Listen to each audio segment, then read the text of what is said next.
All right, baby. We are live, but we shall let it breathe for oh so brief a moment. I'm all amped up because Scott had some rock and roll going in the room when I popped in. I'm trying to do the do that, do that, do that. Who was that, Scott? Was that the Creed guy? Why, Mark? Was that Mark? Had to be Mark. It was Alter Bridge, Cry of Achilles.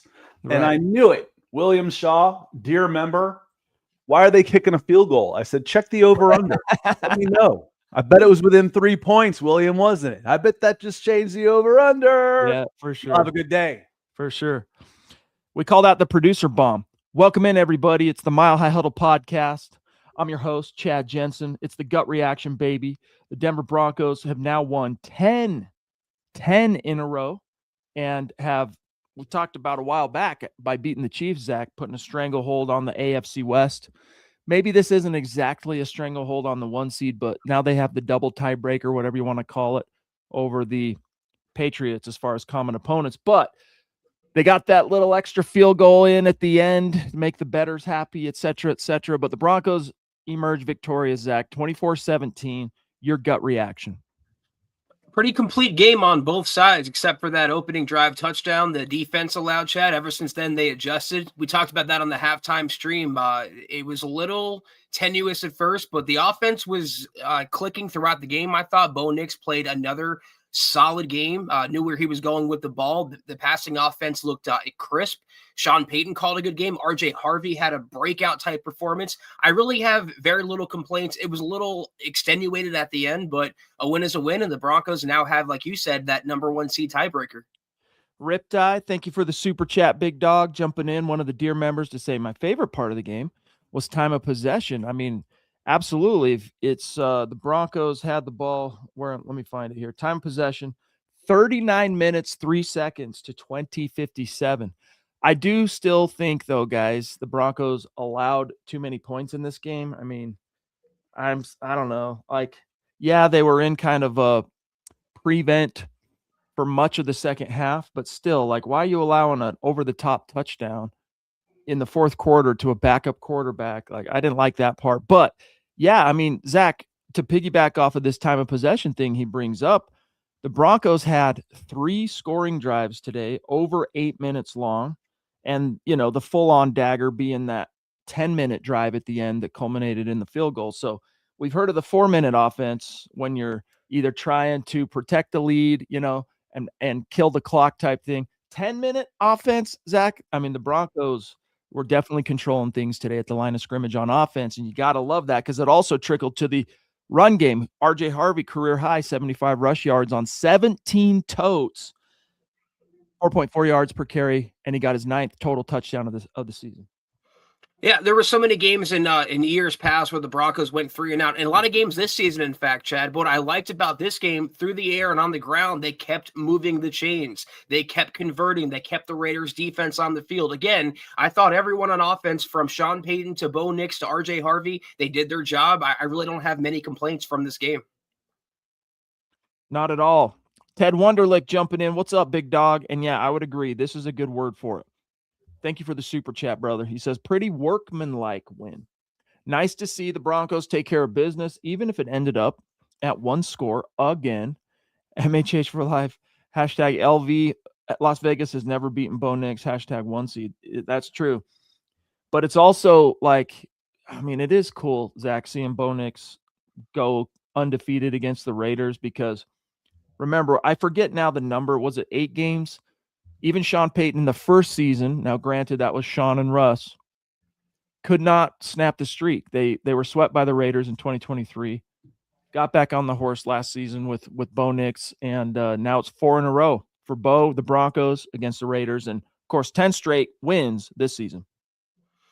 It's amazing the culture shift that Sean Payton has enacted within Broncos country in only a couple years, Chad. I tweeted this the other day, but he took a 5-12 team coming off the Nathaniel Hackett era, and he cut a future Hall of Fame quarterback, drafted his own, and now he has the Broncos in the driver's seat for the number 1 seed, now officially has the tiebreaker. The playoffs can be going through in Power Field. It's amazing when you think about the job that he's done. We've all criticized him at points, but we can't deny the guy is a Hall of Fame coach.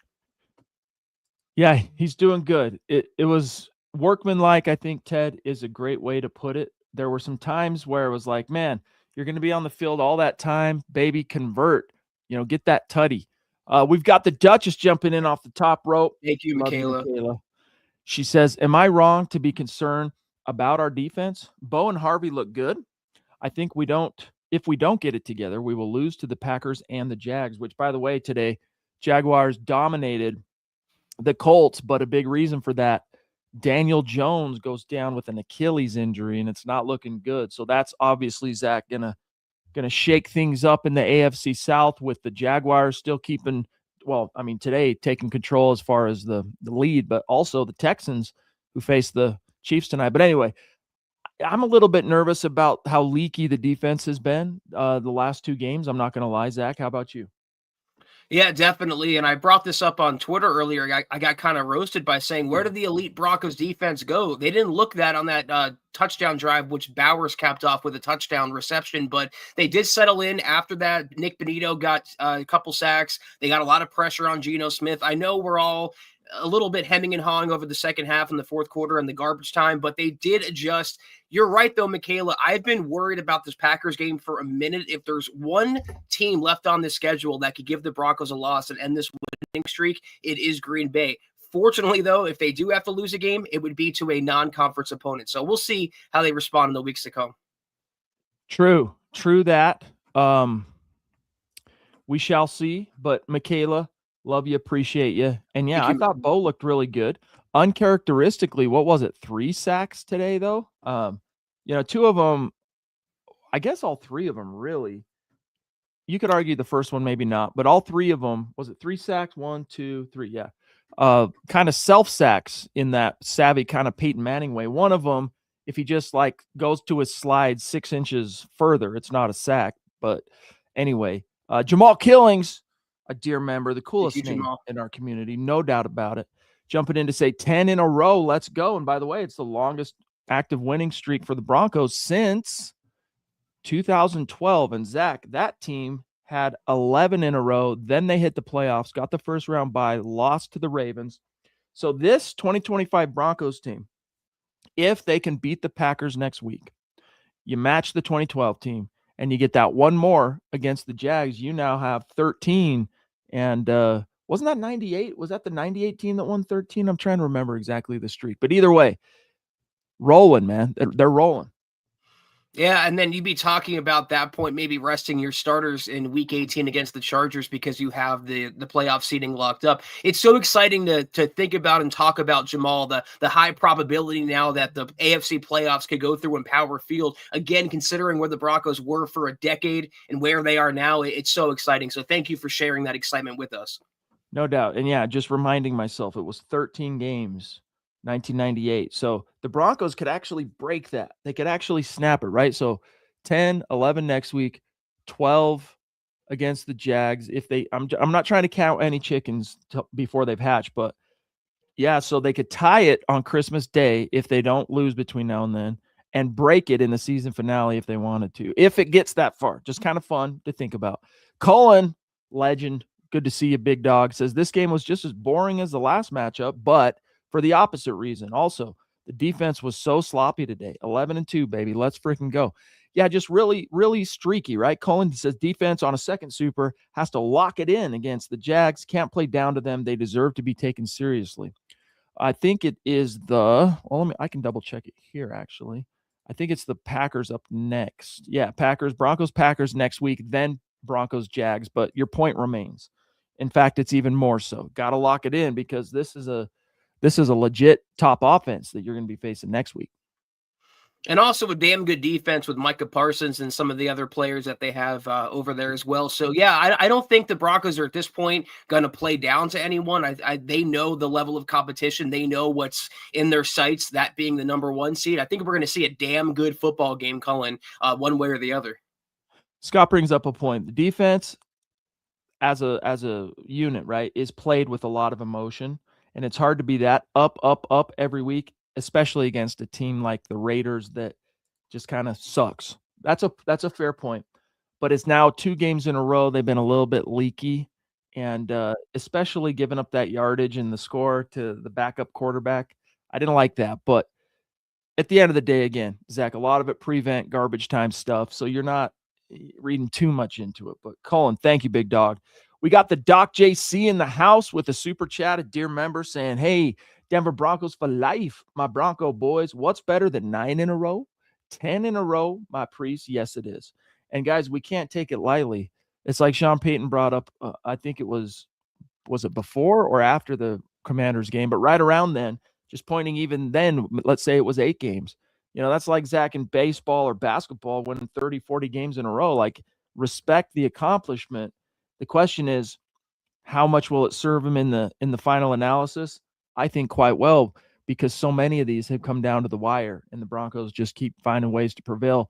This game notwithstanding, even though, Zach, it'll go down in the books as another one-score game. It's also how they're finding ways to win, overcoming injuries, historical comebacks, on the road, overseas in London, at home. It doesn't matter, Chad. They're not only teaching the league how to win, they're teaching themselves and showing themselves that they can win and beat anyone in front of them. And that is so important for a team that's reviving their culture, as the Broncos are. Taking care of business every day. That's what they're doing. Tucson Phil in the house. What's up, brother? Great to see you. It says, afternoon, Chad, Zach, and Deacon Scott. Loved the run game. Not impressed with the defense. Green Bay will kill us in the passing game, in my opinion. Hashtag Buckham. We'll see, bro. We'll see. We're all a little bit concerned, but I wouldn't be too overly worried about it. Taylor, why didn't we kick the field goal? Just why? Go Denver Broncos. Like the win. I like the win, but hate the last 10 points given up. Yeah, but again, Zach, garbage time. I'm trying to paint as much of a, I guess, optimistic picture as possible. But, garbage time, you don't ever want to read too much into it. And that goes for, like, if your offense sucks completely all game long, but then when their opposite defense, goes into prevent, all of a sudden you put up yardage and you look at the stat line at the end of the game and start trying to flex because your quarterback got to 305 yards or whatever. Yeah, it's cool. It still happened.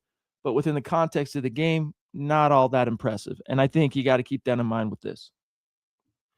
Yeah, I'm just, it's hard for me. The Broncos got this done, I think, in fairly convincing fashion. You watched the first Raiders game, Chad, and I said it to myself after. It was a win, but it felt like a loss. It was the opposite to me today. It was a closer win based on the scoreboard, but it was closer on the scoreboard than the game would have indicated. I thought the Broncos were clearly the better team. I thought this should have been a blowout, so I'm not too concerned, Taylor, but your point is valid here, so thank you.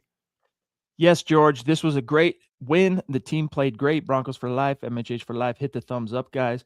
And it was also very interesting to hear how much Sean Payton loathed his game plan against the Raiders in the first matchup.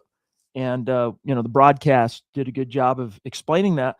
Not only explaining it, Zach, but revelation. Sean Payton didn't exactly speak that way following the Week 10 game. Despite there being a lot of blowback, he probably could have absorbed a lot of what was going at Bo Nix if he would have fallen on the grenade then and been like, guys, I called a bad game plan. It's my fault. But a month later, we hear about it. It's whatever. This time, though, cruising, commanding win. Whoa, we've got Chris coming off the top rope, as is his tradition that we are so blessed and grateful that he has chosen to, keep going throughout this season and many seasons, actually. And as you can see, his formula, it's a $264 massive super chat, bro. And it's the number of wins now times the amount of points scored in the game. So thank you, Chris. Love you, big dog. And the vintage profile pick. Keep it rolling strong, bro. Let us not forget our history. He says, can you dig it? On to the next one. Click those little thumbs up. Yes, indeed, guys. While you're with us, smash the like button. Smash it. Smash it. We need you. Thank you, Chris, brother. Love you. Thank you so much. Yeah, Chris, I want to just echo everything Chad said there. Thank you so much for your generosity. It's always exciting seeing you in these gut reactions, not because of the super, just because you've been such an integral member, like Chad was talking about, going back, 5 years now. So thank you so much for continuing to support us and revel in these victories with us. Thank you, Chris. Hope the fam's doing great. Hope the band's doing great, big dog. Really good to see you tonight. Thank you so much, Chris. And yes, it is on to the next one, trying to make it 11 in a row and tie in the Peyton Manning Broncos of 2012. David Youngkin jumping in, a dear member and a superstar, saying, for the last 2 weeks, our defense looked off. a win is a win regardless of how we got it. 11-2. Nice. Yeah, guys. I mean, I felt pretty optimistic about this season. I did not see 11-2 going into week 15. I'll be honest, like I didn't see it. And what's crazy, Zach, is this team could easily be undefeated. Like the 2 losses they had were heartbreakers, both of them heartbreakers. So kind of crazy how this team has just matured and developed this season. And man, anything's possible. All the parallels, Zach, with the 2015 Broncos, the fact that this year's Super Bowl going to be at Levi Stadium, kind of spooky. And look at the metamorphosis of this season alone, Chad. There were games earlier this year where the defense had to fight every single second, every down for the Broncos barely to win. And now, David, you're talking about the defense looking off, and the Broncos are still winning because the offense is pulling their weight. The offense is picking up the slack. That's exciting. That means the Broncos have a balanced team. That means the Broncos are going to be dangerous in January. No doubt about it. David, thank you, brother. We also have the Papa Bear jumping in on David. Super Chat. Thank you, big dog. A dear member and a longtime Mount Rushmore superstar. He says, good evening, Broncos country. 13-4 plus. Man, now it's starting to look like, golly, you got 4 games left. Do you see 2 more losses? I mean, these are all from here on out, Zach. They're pretty quality opponents. Like even if the Chiefs lose tonight and end up knocking themselves out of the playoffs by the time you get to Christmas and etc., they're still a very quality opponent this year, kind of a weird outlier for them. So he could end up being right on the money, I guess is my point. We shall see, but thank you, Papa Bear. Yeah, thank you so much, David. And if they do finish 13-4 or better, we'll be the first ones to trumpet that because you've been saying it for months. Literally for months. So thank you, big dog. And also Colin mentioning here, by the way, member for 2 months. Thank you, bro. Our tiebreaker against the Pats is hilarious. Yes, it is. Of all the teams, you go, really? That's who it's going to be? All right, guys, we do have lots more to get to tonight. Real quick, though, listen, the holidays, they're here. It's all about finding that perfect gift. But this time of year, not every deal is actually what it seems because scammers, they're out there getting more creative, tricking people into sharing their payment info through methods like fake shopping sites. Watch out for that. And giveaways that are too good to be true. But luckily, Cash App's 24/7 fraud monitoring helps detect and alert you for unusual card activity should someone gain access to your card so you can act fast if something seems off. You can also lock or unlock your Cash App card instantly right in the app for extra control and peace of mind. So stay one step ahead of the scams this season and keep your money secure with Cash App. And for a limited time only, new Cash App customers can use our exclusive code to earn some additional cash. For real, just download Cash App. Use our exclusive referral code SECURE10 in your profile. Send $5 to a friend within 14 days, and you'll get $10 dropped right into your account. Terms apply. That's money. That's Cash App. Cash App is a financial services platform, not a bank. Banking services provided by Cash App's bank partners. Prepaid debit cards issued by Sutton Bank, member FDIC. Promotions provided by Cash App, a Block Inc. brand. Visit cash.app/legal/podcast for full disclosures. All right. Back to the conversation we go, and it's a busy one. I love it. We got Jamal. We got Colin, Doc. We got David T jumping in. Hope you're doing okay, big dog. Great to see you tonight. Thank you for the super chat. Hi, Chad and Zach. Good win. Broncos will have their hands full against the Packers. Thank God it's at home. Yeah, the Broncos have now won 5 straight on the road this season, which is huge for them. And I mean, just taking a quick peek out, I mean, we'll do the head-to-head, of course, on Thursday, but just taking a quick peek at what the Packers, it's still rolling. But right now, Jordan Love, he's passed for 234 yards and 3 touchdowns today, Zach, with 1 pick. So you're seeing explosiveness, you're seeing points. This defense is going to have to come correct next week.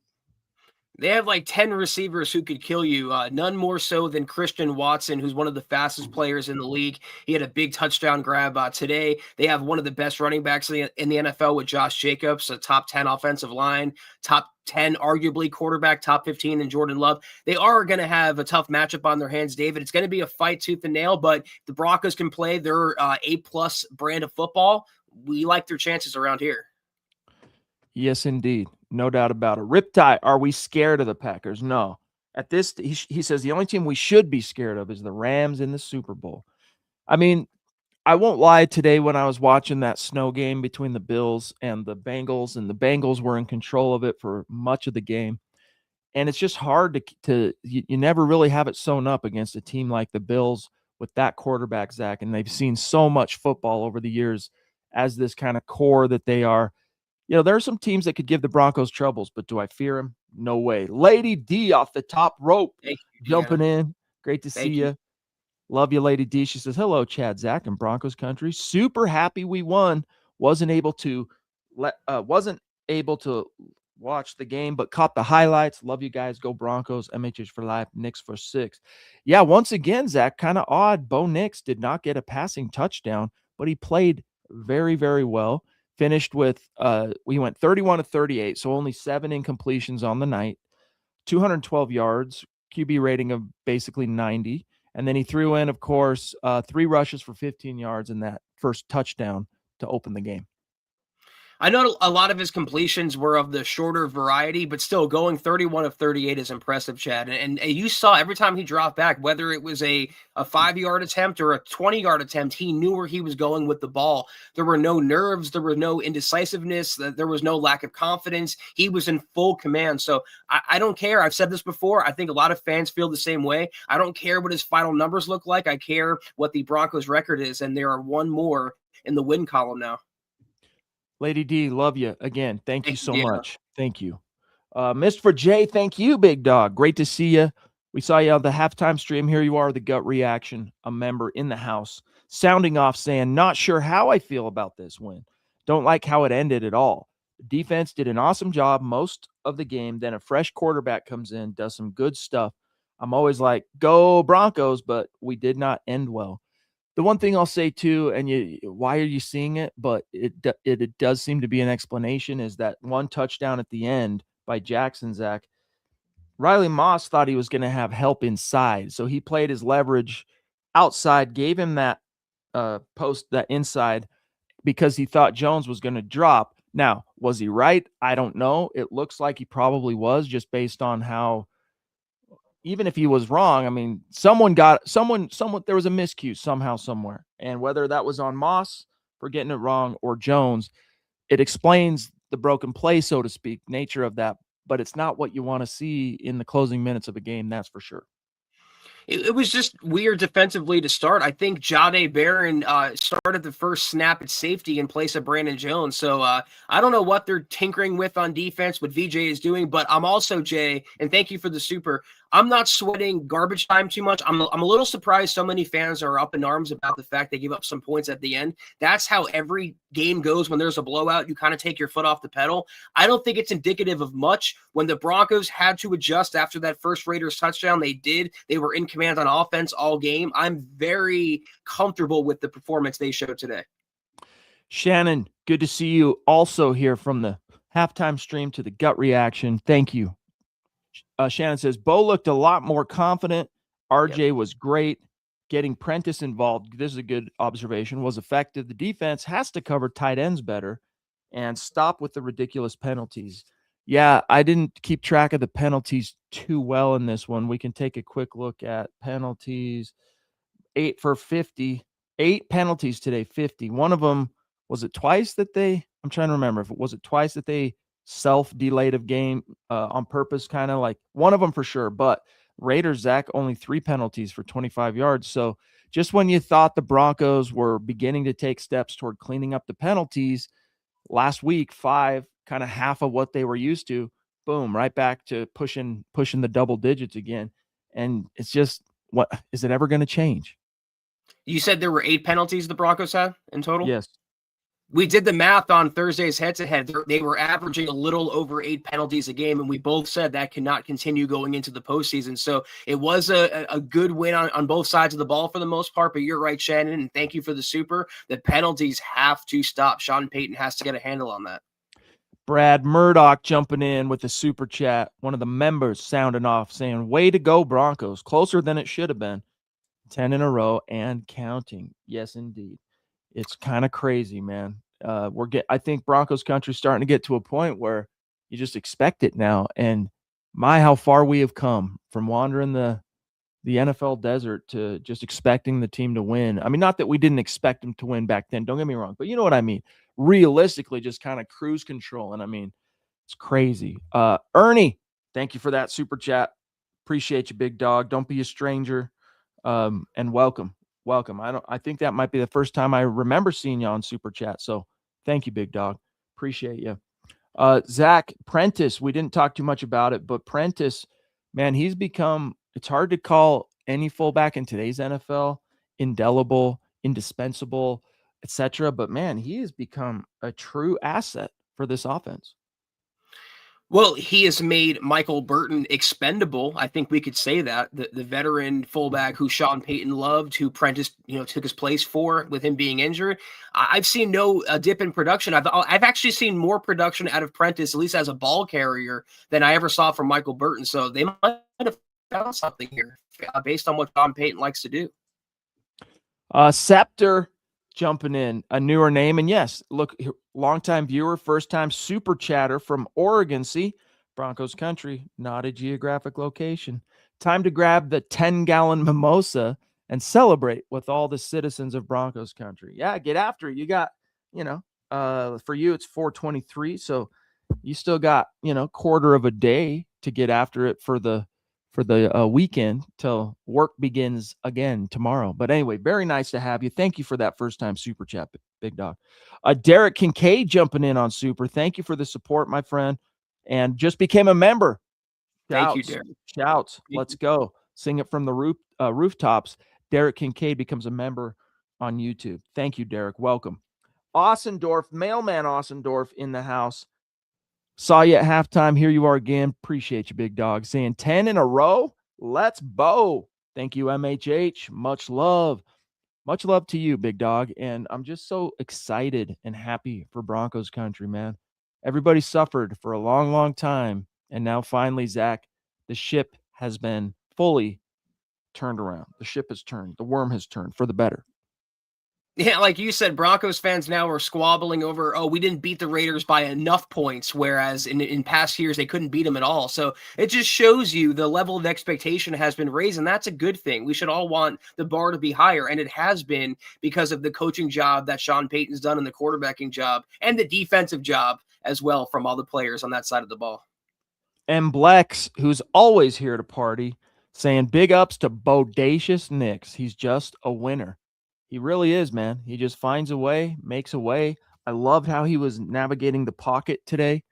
Coupled again, I'll have to go back and watch those sacks, but really stoked to see how Bo Nix has bounced back really from what I think the big turning point game for him was that Raiders matchup in week 10. And what's crazy is it hasn't resulted since then in some massive explosion of points and touchdowns. The wins have kept coming. But Bo Nix, from an efficiency standpoint, week 11 against the Chiefs, last week against the Commanders, this week against the Raiders again, you got to love it. So thank you, big dog. Zeus McPeak from the top rope jumping in. The very first face that we etched in the MHH Mount Rushmore with the chisel, industrial size.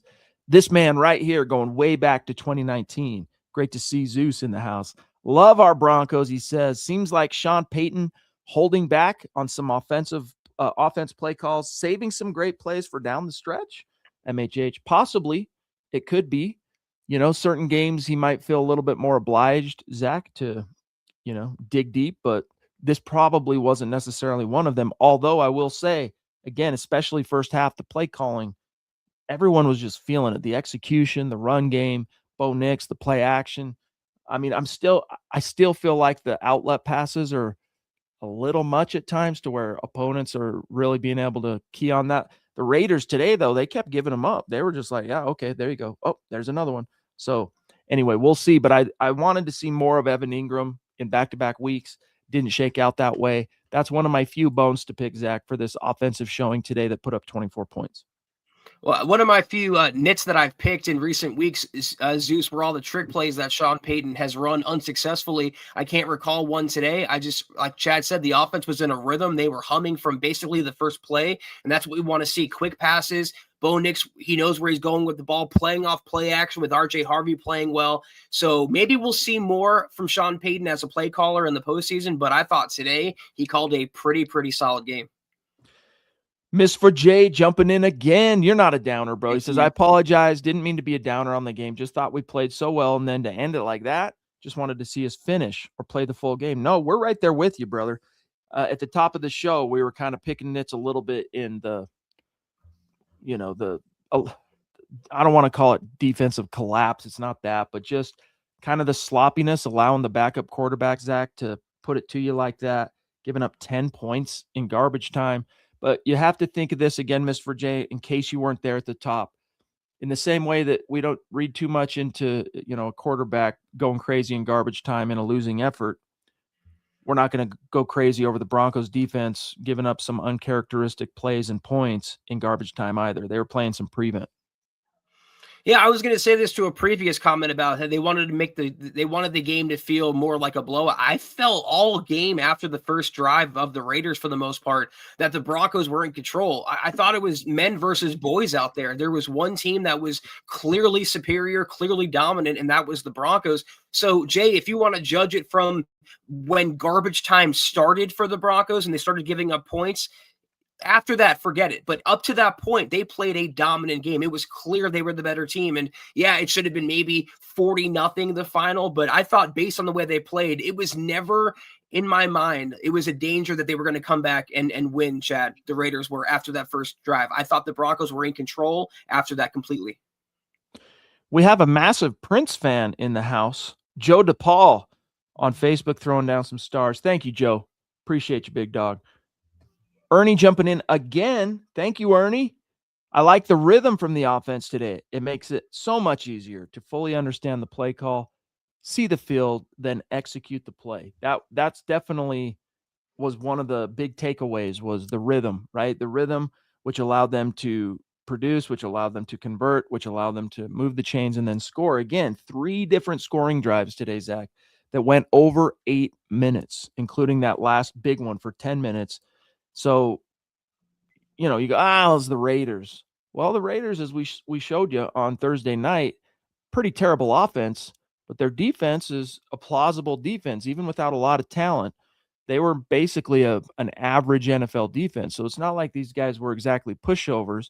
And as you can see, man, they fought till the end. They always get their dander up because it is divisional. It is a rival game. It is the Broncos. Exactly. Yeah, exactly. I was going to say this was their Super Bowl. You can tell they were at home. They're trying to avenge the previous loss to the Broncos on Thursday night, and they would want nothing more than to spoil the Broncos' playoff seeding, and they couldn't do it. So they were up for it. They just couldn't get it done. And you're right. The tempo was better, and I thought that's because I've noticed, maybe I'm wrong, the substitutions were a little less this game, and it allowed Bo Nix and the offense to not only get in a rhythm, but stay in a rhythm. Riptide saying undefeated till next year. How rad would that be? 1-score game because of a stupid penalty. True. Broncos Rams Super Bowl, bookmark it. And that would be quite the big game. I mean, that would be an insane game. Look at Elway, he says, by another super chat again. Thank you, bro. Look at Elway and Nix, their first 2 years. Even Nix, whatever it was it last week or the week before, saying, I don't want to be compared to Elway yet. I haven't earned it yet. But, man, he's up there already in the stat and achievement department with 2 other quarterbacks who've only been that prolific, let alone that early, and that's John Elway and Peyton Manning. He says, rooting for the Bills next week. Yeah, for sure. No doubt about it. Isn't that Bills Patriots, I want to say, right? So I'm not sure. I think that's the game. I'll double check it.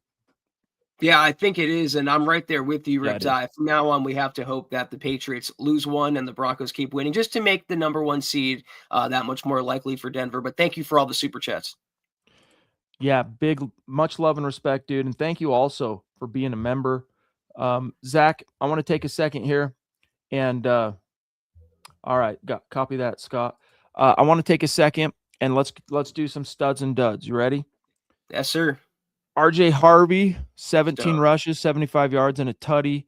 Plus, he chipped in 6 receptions for 25. So he gave you 100 yards from scrimmage and a touchdown today. Everything you drafted him to be, stud. Jalil as kind of the third running back today, oddly enough. 4 for 22, averaged 5.5 yards per carry. Stud. Adam Prentice out of nowhere, 2 for 22 on the ground. Plus, he had a dandy 2 catches, one of which was quite dandy for 11 yards. Adam Prentice, your fullback. They're going the way of the dodo in the NFL, but he was a stud this afternoon. I'm going to say stud for Bo Nix, who went 31 to 38, 212 yards. No touchdowns through the air. He did score on the ground. And 0 interceptions. He's kind of been hovering at 18, 19 scores now for about 3 weeks. So at some point, he's going to have to turn it on and start catching up on the touchdown department, but stud. Absolutely. All right, receivers real quick. Courtland Sutton, 6 for 62, highest targeted Bronco on the day, 10 targets, 6 for 62. Helped keep the chains moving, had a really nice catch that was behind him. The broadcast talked about it, stud. Pat Bryant caught all 4 of his targets, only for 32 yards, but stud, dude, stud. Let me flip it. One that might make you think for a second, guys. Troy Franklin, 4 targets, 3 receptions. Explain it, Zach. The hands, man, like we talked about it on the halftime stream, all the talent in the world, but he's good for at least 1 drop every game. And I'm tired of hearing about the supposed chemistry he has with Bo Nix from their time in Oregon. It's not availing him. I want to see more consistency and reliability from their supposed wide receiver too. Dud today. Marvin Mims, obviously big stud, returns a punt, 48 yards. He had 1 catch for 5 yards and 1 carry for 2 on offense. And then defensively, Alex Singleton leads the way with 8 tackles. Talanoa Hufanga had 5. In the sack department, Nick Benito had 2. Malcolm Roach had 1. Franklin Myers had 1. So, Zach, do you think did you expect the Broncos to finish with more than 4 sacks? In this game, yeah, I did, considering how many Gino's been taking every week. We've got Naj Al-Taf in the house. Sorry if I've been making you wait, Naj. I was on another screen going through the numbers. Thank you, Naj. But it's great to see one of the Super Chat superstars, one of the legends. Hey, brothers, great win. This next 4 weeks will tell us a lot about this team's ability against better teams going into the playoffs. RJ in the run game, very encouraging today. I agree. And in fact, Naj, even though it was kind of like Tyler Bidet, really what? He ended up still, Zach, averaging 4 yards per carry. So RJ, of course, was more the grind mill. He finished with 4.4 yards per carry, which is way up from his preceding, 2 games as the guy. So really stoked for that on Harvey's front. And as I mentioned earlier, Zach, even Jalil averaged 5.5 yards per carry on his 4 totes. So this is the direction you wanted to see this run game show some genuine signs of life in the post J.K. Dobbins landscape. Down the stretch, here we go. And looking against the Commanders last week, a bottom 10 rushing defense, the Broncos averaged collectively under 4 yards a carry. Now you have every running back going over that mark. So it's a big improvement, and I give the Broncos offensive line and the running backs a lot of credit. Thank you, Naj, for that super. Yeah, absolutely, dude. Absolutely. It's great to see you. As always, thank you for the support, brother. Going back years, and your friendship. Oh, Brad Murdoch jumping in with a very generous super chat. Again, jumping in. Brad says, Bo looked like a quarterback in control today, and RJ finding his rhythm could be dangerous come playoff time. Thanks, MHH, and go Broncos. Yeah, I mean, I just loved how physical, Zach, and explosive and just twitchy RJ looked, especially early in this game. The coolest play he made, it wasn't a touchdown. It was that dump off on the outside that he broke a tackle that would have been a 3-yard loss and then moved the chains, picked up the yardage. Like, it was the type of play that should have happened for poor Jalil, whatever game that was. I think it was the Chiefs game, but they called him down. He wasn't held up that long in this instance, RJ, and he was able to break that tackle, Jamal Adams, and keep going. So really stoked on RJ. This is a huge takeaway for the Broncos today. his change of pace, change of direction, putting one foot and making a cut and going the other way is pretty incredible. But we knew that about him. Brad, first of all, thank you so much for the big Superman. We definitely appreciate the support. And we also talked about this on the halftime stream. Remember all the narratives coming out of the draft about RJ Harvey was that at his size and his weight, he's too small to play and succeed in the NFL. I think those narratives can be put to bed now. He was bouncing off defenders. He was taking hits. He was running inside. He was running outside. He can catch. He can do it all. He's a future RB1, and I'm so happy the Broncos drafted him. And I loved how he just lowered that shoulder, man, and the boom he took a pounding today, but that's kind of life as a RB1, right, in the league. And if this is the beginning of the trajectory for RJ, it makes it a lot less likely that the Broncos try to bring J.K. Dobbins back next season. But even if this is the tip of the iceberg, Zach, and RJ has turned a corner and here we go down the stretch, I still think the Broncos would be wise to bring back JK, even if it's another 1-year deal, just because, as you see, man, the NFL has, it's a war of attrition and the season is long and you need as many good, reliable running backs as you can get. I think they're going to do the same thing they did with Javonte, which is check in and offer him something. And if he takes it, great. If not, we're going to move on. And if they don't offer him anything, they're going to definitely prioritize that position in the draft. But even if they bring him back, Chad, I think the backfield now is RJ Harvey's for the taking. By the way, some questions about Greenlaw. Greenlaw had 4 tackles today, 2 solo. One of them was a TFL.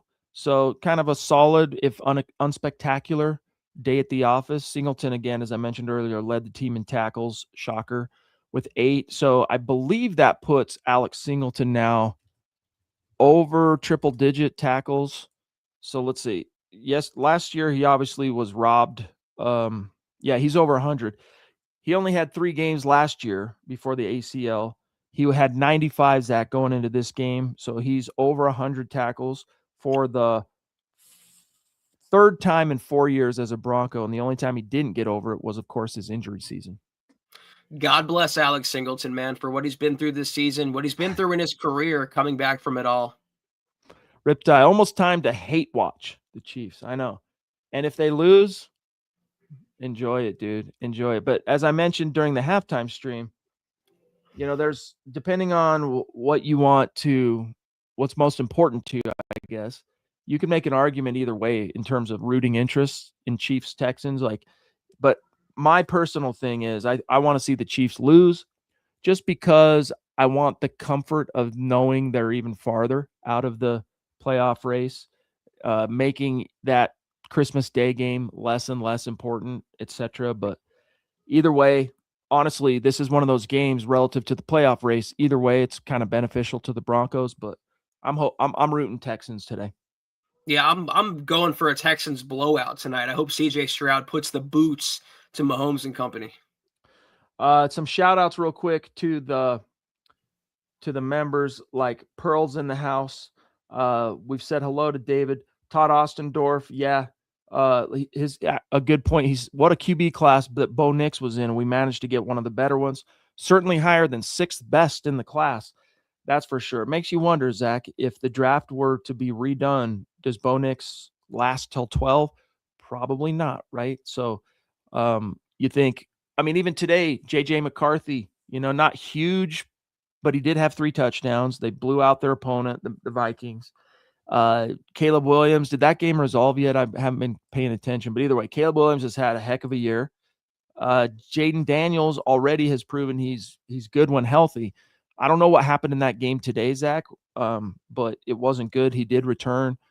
But yeah, that 2024 quarterback class, kind of similar to me. I think it'll be viewed in a similar way as the 2018 quarterback class is viewed today. And unlike that class, the Broncos finally picked a quarterback, from there, Chad. They didn't bypass the position, and Sean Payton took a lot of heat. He still gets heat for taking Bo Nix, but who really cares? Look where the Broncos are now. Todd, do you think we found our identity? I think it's approaching an epiphany of, okay, the question is like that rhythm that you saw today, Zach, and the efficiency, and can you duplicate it? Can you sustain it? Like the offense I thought was pretty good last week. It was pretty good against the Chiefs. the only two things you can really pick nits in on the two offensive performances, not counting today, was you just wanted to see better efficiency on the ground, and you got that today. So I loved it. I loved the sustained drives, etc. But I also would have preferred more points like that one they settled for on the field goal. The way the second quarter ended, Zach, if Troy Franklin doesn't bobble the ball, if he catches that deep shot that he dropped, like those little things add up over the course of a game, let alone a season. And it just prevents a unit, an offense, from achieving its potential. So, man, I hope that comes together for the offense, like the drops issue. Lamenting the fact going into this game, Zach, the Broncos had the second most drops in the NFL. Haunted him again today. Only at the end of the second half, but haunted him nevertheless. Boss man Jay, whoa, jumping in off the top rope. A dear member, a superstar. We've been chopping it up in an email thread. Good to see you, big dog. Thank you for the support. Perfect way to collect everything together. I'm not sure exactly what you mean by that, but Zach, it was a perfect day. Broncos won, and they reclaimed the number one seed in the AFC. Perfect day for sure. And Boss Man showing us that level of generosity, which is incredible. Thank you so much for that, super. And yeah, we're all having fun around here when the Broncos win. It's one big block party. No doubt about it. Really good to see you, buddy. Hope everything's going well. You and the missus. Hope your pod's doing well. Great to see you, pal. We also have David T coming in again. What, you called me Lance? Oh, Zach, you called Zach Lance? I missed that. Did you see it? But either way, you're forgiven, big dog. Must be a head injury, he says. Don't even mention it, David. Thank you for the super chat support and being a member, dude. It means a lot. You know this. Chris Parr jumping in from Oz, from down under. He's looking back on this game from tomorrow. How crazy is that? It's tomorrow, today. That's weird. You wrap your brain around that. Chris Parr, great game, Broncos. Harvey looked good today. Yes, he did. 100 yards from scrimmage, baby. And well over 4 yards per carry. And that's, to me, the marker I'm watching with RJ, because the touchdowns are going to come. And by the way, he tied tied Knowshon Moreno today for the fourth most total touchdowns by a Broncos rookie ever. Clinton Portis owns the record with 17 rushing, 2 receiving back in 2002. So where does that put RJ, Zach? He would need to basically to tie Portis, he would need 2 per game from here on out, which isn't impossible. We've seen him do it multiple times this season, have 2 or more touchdowns. So anyway, Scepter again jumping in. Thank you, buddy. Our Broncos are number 1 in the division over the Chiefs and Chargers. Take some time to sit back and think about that. Life is good today. Well said, buddy. And how dearly bought it really is where the Broncos are at, man. All the blood, sweat, and tears, Zach, all the sacrifice, like really relish where this team is at. Well, you guys remember 3 years ago, not even, the Broncos were playing the Rams, the game that got Hackett fired, and they got blown out in that game. And they were getting roasted. If you guys remember, it was a simulcast on Nickelodeon. They were getting roasted by Patrick Starr during that game. And they were as bottom of the basement as you could possibly be. Not even 3 calendar years later, the Broncos are in the driver's seat for the number 1 seed and one of the best teams, if not the best team in the NFL. It's crazy where we are now, Scepter, and life is indeed very good. Thank you for the super. Yeah. And as far as the questions like Dylan on Facebook, I love Bo, but if it wasn't for Sean, I don't know what he'd be. I mean, you could argue that with almost any of the great quarterbacks in this era, particularly. And even Elway, like how great would Elway have been in the final analysis if he doesn't get Mike Shanahan, that tail end of his career as his head coach and play caller? Like you can go in a million directions, wrapping yourself into knots. I don't buy into that kind of a trope for what it's worth, big dog. But Zach, we'll call this the 2-minute warning. We're about out of time here, guys. We still have a lot of coverage and content we got to get to at the website at milehighhuddle.com, Broncos on SI today for the post game. So we're going to go through a few messages real quick before we dip on out of here. Then we're going to take one last look at the chat. Do not you go anywhere. Tremendous gut reaction episode, as always, of the Mile High Huddle podcast. If you're not doing so, please follow us on X at the MHH pod. You can follow the main account on X at Mile High Huddle, Chad at Chad and Jensen, myself at Kelberman NFL, and Scott, our producer, at Scout Kennedy. If you guys want some merch like we're rocking each and every single podcast, check out MHHmerch.com and get you some. If you haven't done so yet, please drop us a like at Facebook.com/Mile High Huddle Pod. You can find us on Instagram at Mile_High_Huddle. If you're listening on Spotify or Apple Podcasts, make sure you're leaving your football pre-save 5-star review for a chance to win some merch each and every single month. But if anything, y'all, please, very important as always that you subscribe, you like, you share this video and every video you see on the MHH channel. It really helps us grow and reach more Broncos fans. That's right, just like you. Guys, please smash the like button right now. We need it in the algorithm for today because there's going to be a million Broncos podcasts going live, million NFL videos, and by you liking this video and continuing to comment in the live chat and after the fact, that's what really helps us in the algorithm. Naj, again, brother, always love it when Naj weighs in on anything. He says, I thought the game plan today was excellent. Short, crisp passing mixed with solid run game, and we dominated time of possession. That's a winning recipe come playoff time. Absolutely. If you can make that your standard operating procedure, boy, oh boy, you're going to be tough to deal with. The defense, once again, really weird kind of day where they were leaky to open the game, giving up a uncharacteristic opening drive possession touchdown, and then leaky at the end. But in between the second and third quarter, dominant, right? But why are you giving up points early? Why are you giving up the points in the fourth quarter? But again, the fourth quarter thing, I'm not reading too much into it because it was Zach garbage time and the Broncos knew they had this game in hand. So, yeah, but Naj, thank you for your second super big dog. And if this is a model they can sustain, tough to beat this team. And why it works so well is because when you're running those short, crisp passes and you're mixing in the running game, you're keeping the chains moving and you're keeping the opposing offense on the field.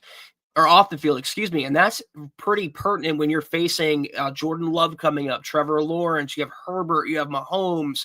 Those are four pretty good quarterbacks. And like you're saying there, that's the winning recipe. We talk about identity. That should be the Broncos' identity without J.K. Dobbins going forward. Thank you, Naj. No doubt. These next 4 games are going to be crucial. All 4 of them, come what may with the Chiefs tonight, all 4 of them are against quality opponents. So the Broncos mettle, METTLE, will absolutely be tested. A mile high salute, a special shout out to all the great Super Chat superstars, supporters, members, helping us keep the lights on tonight. Like Naj at the tail end, and Blex, by the way, who gifted a membership too. Thank you, brother, so much. Riptide, multiple supers. Colin, celebrating 2 months as well. Thank you, pal. Ted Wunderlich, Jamal Killings, Doc JC, Tucson Phil, Taylor Christensen, George Fox, The Duchess, legend, and a dear friend. David Youngkin, the Papa Bear.